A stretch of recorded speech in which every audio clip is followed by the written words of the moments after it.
Naye Mtume sallallahu alayhi wasallam akatuambia katika hadithi ya Abi Hurairah radhiyallahu anhu alladhi akhrajahu Ibn Majah wa ghayruhu biisnadin sahih, qala sallallahu alayhi wasallam inna ar-rajula la turfa'u darajatuhu fil jannah, muislamu aliyoko peponi daraja yake ya peponi atapandishwa,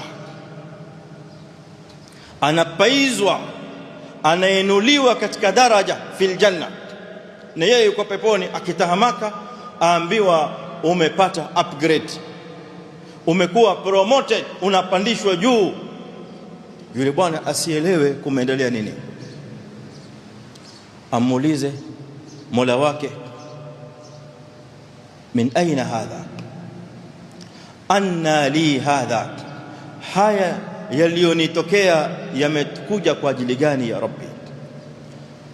Apewe jawabu kwa kuambiwa bistighfari waladika laka, hivyo ulivyofanyiwa ni kwa sababu mwanao alikuwa akileta istighfar kwa ajili yako.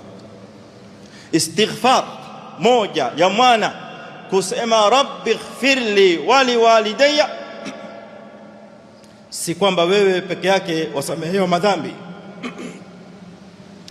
na mzazi wako asamehewa madhambi, si hilo tu, bali baba anapandishwa daraja fil janna kwa ajili ya istighfar ya mwanawe.